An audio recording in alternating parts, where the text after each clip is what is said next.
So this is the second part of this update video. So where have I been? Well, back when the pandemic started, back before the pandemic started, I was working on really working on building my channel up. I was constantly working on videos. I was working on Kojima's Deception. I was streaming, I think, 5 days a week at that time. Pretty much every day after I got off work, I would jump on. And either that or it was 3 days a week during the week, and then both days on the weekend. But I don't remember. Anyway, I had no work-life balance because I would work, and then I would work on my channel, and then I would go to sleep. So that was absolutely not sustainable, and I learned that the hard way when I hit the worst burnout that I've ever had. I mean, such bad burnout that here we are, what, 3 years later? 4 years later? 4 years later, because it was 2021 was the last era that I would say that I was still posting regularly. Since then, I've posted a few things. I then accidentally deleted the last 3 years of videos, which was only like 4 videos, but still. Yeah. So, therapy really opened my eyes.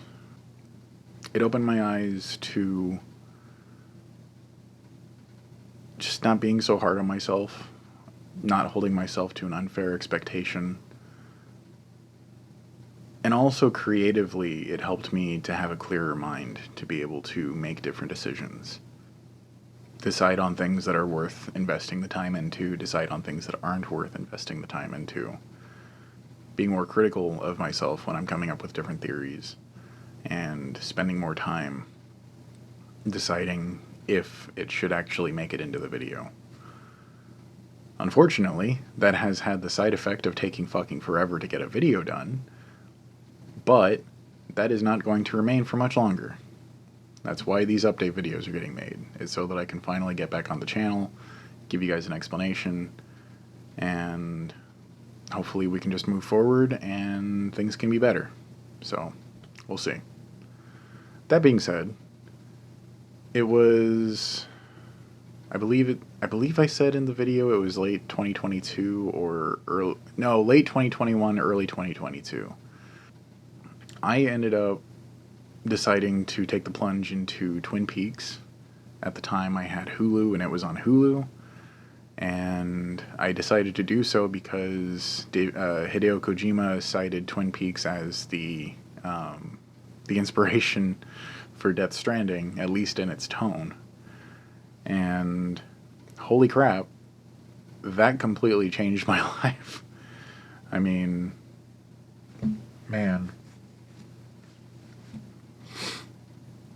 I absolutely fell in love with the world of Twin Peaks. I fell in love with David Lynch's work. I fell in love with the way that he tackles such difficult subjects, shines a light on them, and for people such as myself who started to really lose a purpose, it helped me to take the time more to appreciate the little things, because not everyone gets the little things. Not everyone enjoys the little things, but the little things have value.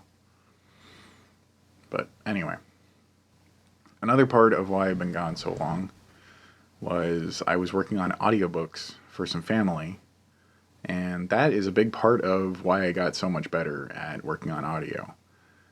Let me tell you, Amazon has some pretty strict restrictions for the quality standards for audiobooks that are submitted. And I had no idea about any of it, so I had to learn the hard way. At first, I was just trying to brute force do it the way that I had been doing it before, and then after I had pretty much completely finished the first audiobook, I learned better methods that I was able to apply to the second audiobook. Both of them still took forever, I still had no idea really what I was doing, and I was just kind of taking some of the base principles of compressors and expanders and things like that. But I still, I know if I had done it today, it would have been a lot better. But that being said, I did effectively give myself a crash course in audio editing for voice, so at least there's that. I can make my videos sound a lot better, and hopefully not drive people away with terrible audio and making my S's sound like you know. I don't lisp, as it turns out, but if you look at my older videos, it sounds like I'm lisping. Super hard. But I'm not. That's the weird thing, going back. Anyway. That being said, another big part of the reason why I've been gone so long is because I ended up getting into a relationship. And it's a relationship with someone that I'd known, and we've been together for about 4 years now, as of Christmas time. I know we're not quite in Christmas time, it's still summer. But yeah, it's over 3.5 years at this point. And it's been incredible. She is the best person that I could have ever imagined being with. And back when we had dated before, we didn't know who we were. And then we both went through life, and life turned us into the perfect people for each other. Life is really mysterious in that way. It's funny because I actually, after the first time we dated, I had kind of hated her for years. And then the breakup with my ex happened, and then suddenly she pops up about a year after, and I'm just sitting here like, I never would have thought I would have talked to you again, and here we are, almost 4 years later, living together, being a couple. So, that took a lot of turns. We have moved collectively, I would say, 4 times since we've been together. And there's various reasons for that. Some of it's just wanting to be on our own, and then family needing help, and then having to move away, move back home to where, I came from here in California. Wanting to be near family, wanting to be near friends, not wanting to be isolated anymore. Yeah. Aside from that, other things why I've been gone.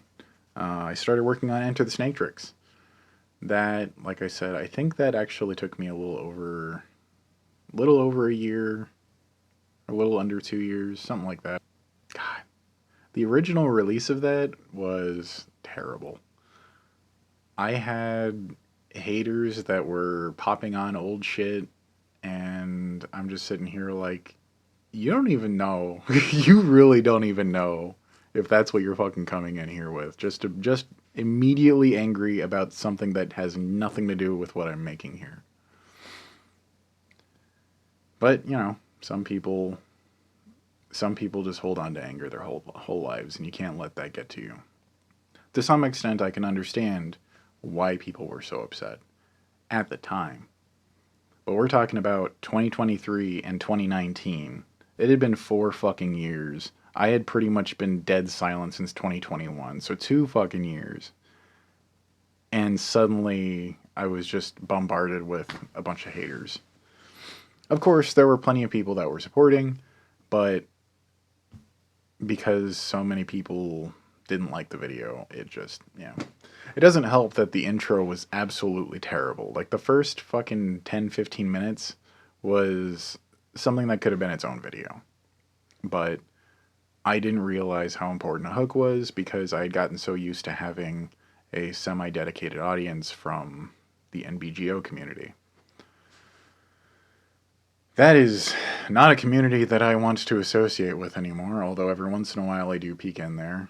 Sometimes people are totally chill, sometimes it's just a fucking flame war, and I want nothing to do with that shit.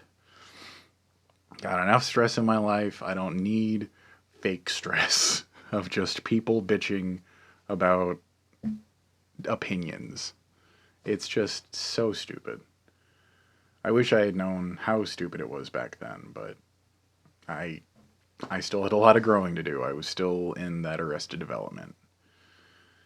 Anyway, so here's where shit's gonna get a little bit rough to talk about. In 2019, 2018, somewhere between there, my mom told me that she had cancer.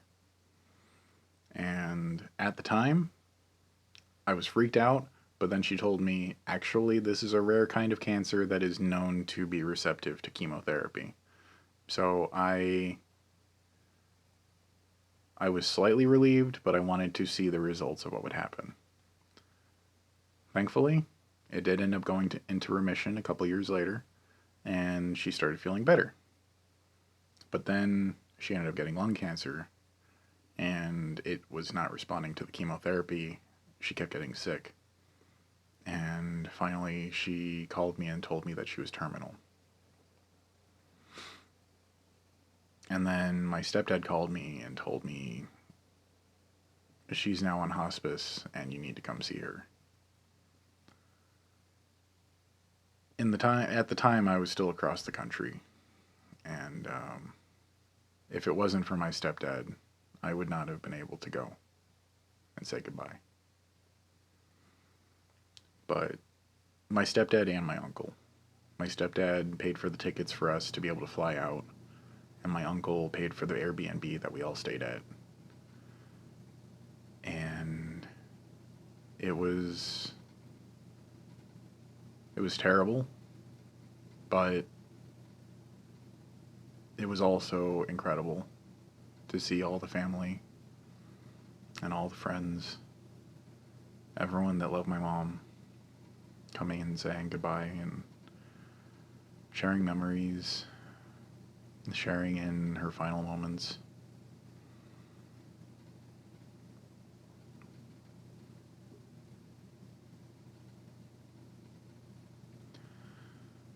Anyway, that was almost 2 years ago now. It was January of last year. I'm not giving specific dates on a lot of stuff because I don't want people being able to look up information.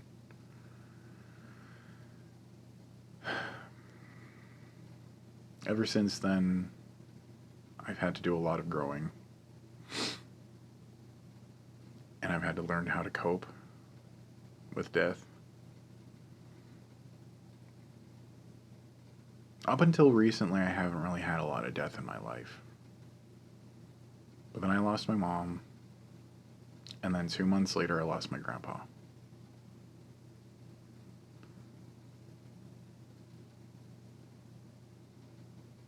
You need to understand,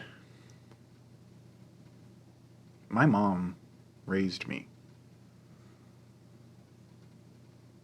My parents divorced when I was 5, and we moved up north to live where we did when I was 6. My dad didn't move back into the area near me until I was 13, and I lived with my mom until I was 15.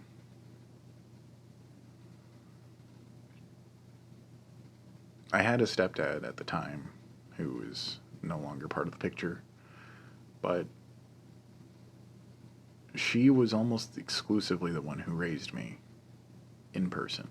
My dad did plenty in terms of raising me. He did a lot of visits. He called just about every single day up until he finally moved, and then, things ended up getting better. But she was the one who was there every day,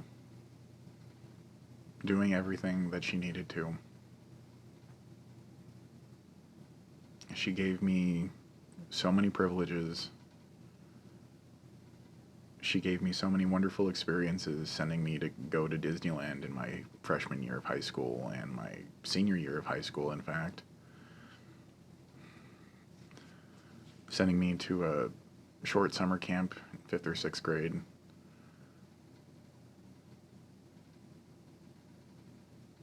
even though she was religious and I ended up rejecting religion at a fairly young age, I still took the lessons that she told me to heart.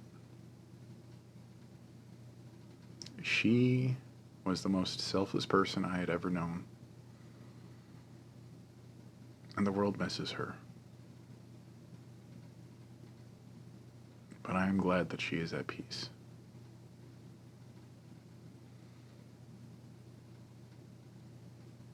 I just wish that I could have come back in time to be able to make up for the lost time of me being gone for a decade. That's what breaks my heart the most, is that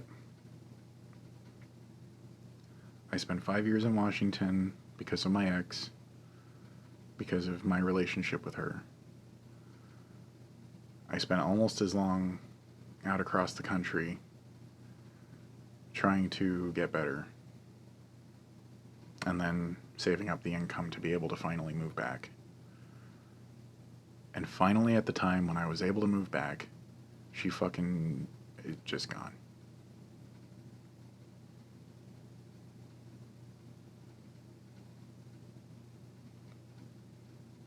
I don't know how I'd be if I couldn't have said goodbye.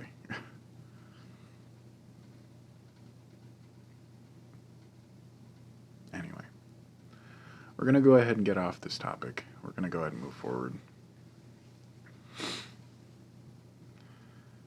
So after Enter the Snaketrix was finished, I started working on Luden's Report. And Luden's Report is a completely different style from Enter the Snaketrix. It talks about a lot of the same subjects, but it's more going to be based on new information, new events, things that are still working in development, things like OD, things like Death Stranding 2 up until just fucking recently, and things like Physint.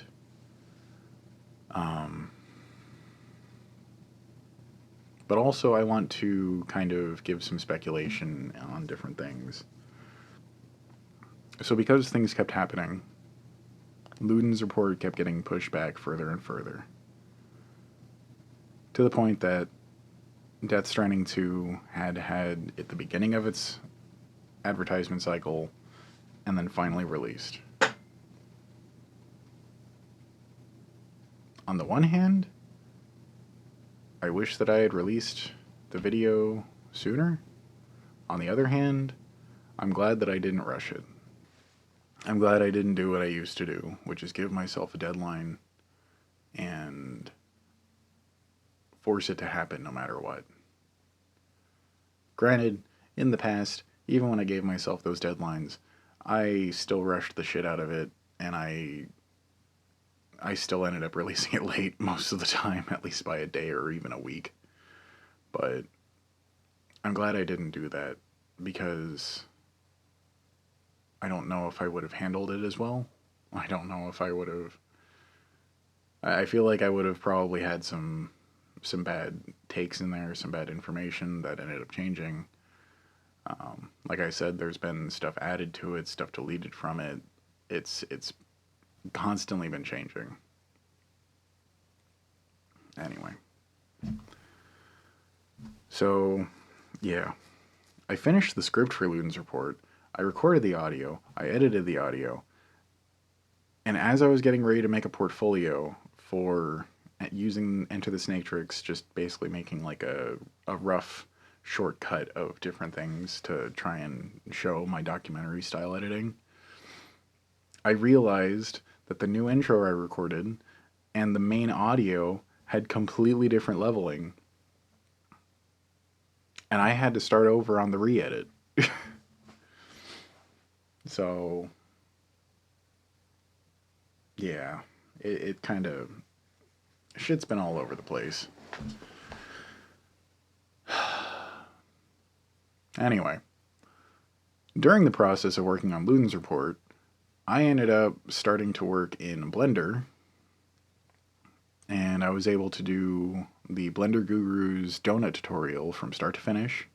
I did that in like 3 days. I started working on something of my own, and then I ended up having to take a break. A lot of different things kept happening. I wanted to get into the snake tricks done. I started using CapCut, which is the software made by the people who made TikTok, ByteDance. It's terrible. I'll say that. I have a video about this coming up, but don't use CapCut. If you need a free editing software, I would highly recommend DaVinci Resolve. It is free. It is very full featured. You can buy the studio version, and you get a perpetual license. You don't have to do there's not a subscription service. But you can totally do a lot of things in DaVinci Resolve with just the free version. Enter the Snake Tricks was completely recut using DaVinci Resolve. The intro is admittedly still from CapCut, but a lot of the recut visuals, a lot of the new effects that I added in, those are all DaVinci Resolve. So, anyway. That's going to be its own thing. And then at some point, I started working with my buddy Amos from Moya Horror. He desperately needed some subtitles made for Eek 3. I believe it was 2023. And that was a fucking nightmare. I think I worked for like 8 hours straight starting at 10 p.m. because we're in totally different time zones. I'm here in the US in the Pacific Standard. He's living in Japan and also sometimes flies to his home country of Finland. And sometimes it's back and forth, and so it's just, Anyway, so I did the Eek 3 subtitles, and then we ended up doing, I think, I'll have the playlist shown on screen. We ended up doing a good handful of videos. The last one we did was Eek 3. I ended up doing the writing for all of the sequences with Scully and the kid. And then, aside from doing the writing, I also did the choreographing of the trailer order, because, you know, you got 70 fucking trailers for a presentation. You need to have sort of a flow that makes sense. So I did my best to make sense of that. I also did some voice work for him, doing my David Lynch impression. Yeah, so I've done a good number of things for him. And recently, he started teaching me to use Unity's animation timeline editor, and teaching me how to use Mixamo animation to kind of just get a base idea going for a video. It's for a project that's going to be for his channel, but I'm probably going to be using a lot of those same principles to make my own videos when I can. Eventually, I'd like to get my own mocap set up, but that's not a priority right now. If I'm going to make anything in Unity, I can figure it out with Mixamo for the most part, or I can do it by hand. I did do animation back in the early days of my YouTube channel. Only one of them was completely hand animated, but, you know, anyway. That all being said, I just wanted to say what an amazing experience it's been working with Amos. And I can only hope that as we move forward, we'll do more and more things together, different kinds of projects. I'll learn a crap ton from him, and yeah, I just hope that things keep moving forward and getting better and better, just like with this channel. Oh, so I did also make a Movies That Don't Suck. I called it Hyper Deluxe Edition. That was supposed to be a 2024 roundup, and then I ended up having copyright issues, of course. So it took me, I think, about a week to get that resolved. And it ended up coming out during January of this year. Admittedly, Hyper Deluxe Edition is kind of a filler episode, but I still enjoyed it. I think that it's something that I can do a little bit more of. I'm probably mostly going to save Hyper Deluxe Edition for end of the year roundup, but we'll see. That being said, what you're watching right now has taken me roughly 4 times to get done and get right.